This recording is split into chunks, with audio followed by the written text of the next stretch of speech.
2578 టీఎంసీలు అని చెప్పిందండి.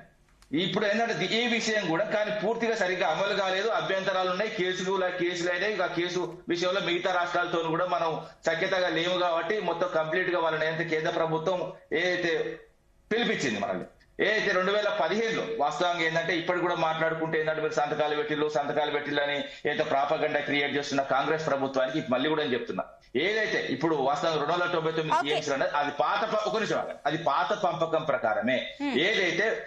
ఏదైతే బచావత్ ట్రిబ్యునల్ ఉండదో ఆ ట్రిబ్యునల్ ప్రకారం పంపకాలని ఏదైతే కొత్త ట్రిబ్యునల్ ఏదైతే వాస్తవంగా రిపోర్ట్ రాకముందు, తీర్పు రాకముందు పాత ట్రిబ్యునల్ ప్రకారమే లెక్కలు నడుస్తాయి. ఈ పాత ట్రిబ్యునల్ ప్రకారం నడుస్తున్నప్పుడు ఏదైతే మనకు కేంద్ర ప్రభుత్వం పిలిపించినప్పుడు 2015లో ఏదైతే వాస్తవాలు ఏంటంటే ఇక్కడ క్లియర్ గా మీకు 7th పేరా మినిట్స్ కూడా చదివి వినిపిస్తా.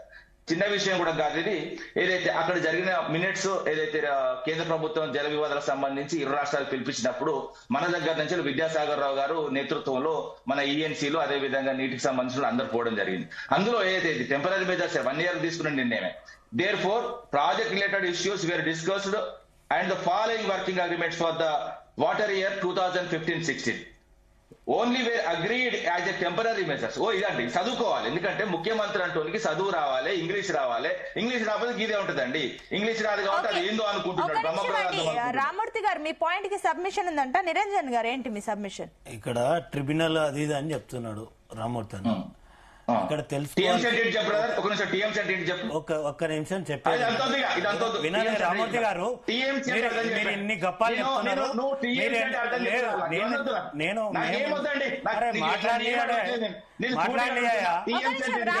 నీకు వచ్చినప్పుడు నీది వచ్చినప్పుడు నువ్వు మాట్లాడు.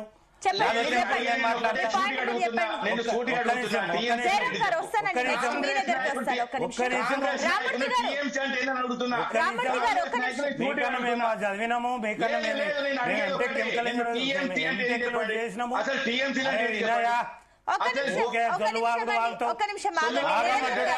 ఇప్పుడు నాకు వచ్చినప్పుడు ఆగమని చెప్తుంటే ఆగుతున్నా. నాకు వచ్చినప్పుడు నేను మాట్లాడాలి కదా. నీ వాయిస్ ఇచ్చిన నువ్వు మాట్లాడు.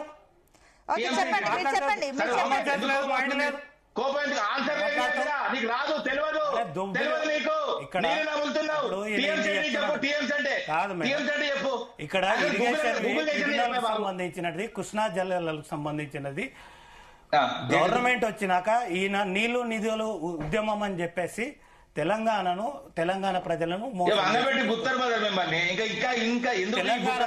మోసం చేసుకుని ఈయన ఈ గత పాలనలో ఎన్ని ప్రాజెక్టులు కట్టిండ్రు, పాలమూరు జిల్లాకు ఎన్ని ప్రాజెక్టులు కట్టిండ్రు, తర్వాత ఎన్ని నిధులు వీళ్ళ ఇంటికి పోయినాయి, మరి రేవంత్ రెడ్డి గారి వాళ్ళ ఇంటికి ఎన్ని పోయినాయి, ఇప్పుడున్న ముఖ్యమంత్రి తీసుకోండి, అదే విధంగా ముఖ్యమంత్రి కుటుంబానికి ఎన్ని పోయినావో ఒక లెక్క చెప్పాలి. అదే విధంగా ఈ తెలంగాణలో కుటుంబ సర్వే అది అని చెప్పేసి జనాభా సర్వే అని చేసింది మేము, బీసీ ఎస్సీ ఎస్టీలకు చేసింది న్యాయం చేయబోయేది మేము. ఆ రోజు 2015-14లో భూముల సర్వేలు చేపించి దోచుకున్నది ఈ తెలంగాణలో ఎవరు అనేది స్పష్టంగా తెలంగాణ ప్రజలకు. అదే విధంగా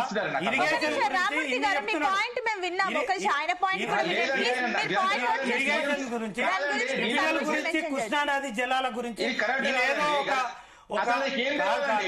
ప్రాజెక్ట్ ఒక డేటా తీసుకొని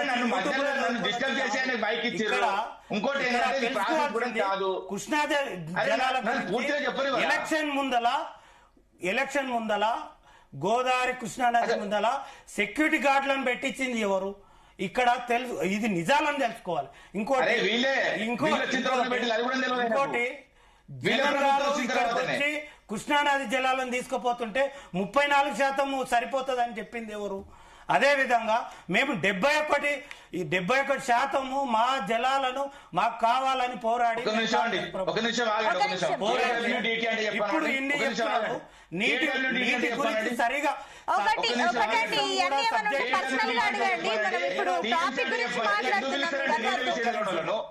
నీళ్ళ విషయంలో కేడబ్ల్యూడిటి అంటే ఏంటి చెప్పండి, టీఎంసీ అంటే ఏంటి చెప్పండి. ఇదంత వద్దండి. ఏం ఒకటి జరగాలని ఒకటి చెప్పండి. రామూర్తి గారు నేను కూర్చొని చెప్తా. ఇక్కడ నీవు జొన్న మాటలు మాట్లాడినంత మాత్రాన కాదు. ఒక్క నిమిషం. ఏంటండి కృష్ణానది జలాల గురించి పాలమూరు జిల్లాలకు సంబంధించి ఎన్ని నిధులు తీసుకొచ్చింది? కృష్ణా బేసిన్కి సంబంధించినవి కూడా తెలియదు. అదేవిధంగా ఒక డేటా తీసుకొచ్చి ఏదో పేర్లు తీసుకొచ్చి ఆ సంఖ్యలు తీసుకొచ్చినంత మాత్రంగా తెలంగాణను ఎమోషన్ రైజ్ చేయడంలో టిఆర్ఎస్ పార్టీ ఈ రోజు వరకు తెలంగాణ ప్రజల కోసము ఏం చేసి రైతు బంధు అని చెప్పి ఒక్క నిమిషం ఆగండి. ఎస్ రామూర్తి గారు ఒక్క నిమిషం.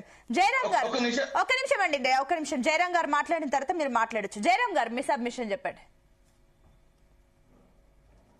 ఒకటి ఇక్కడ జరగాల్సింది ఏంటంటే, మీరు రాజకీయ పార్టీలలో ఉన్నారు, మీరు తన్నుకుంటూ ఉంటే జనాలకు డిస్టర్బ్ అయిపోతుంటుంది. దయచేసి మీరిద్దరు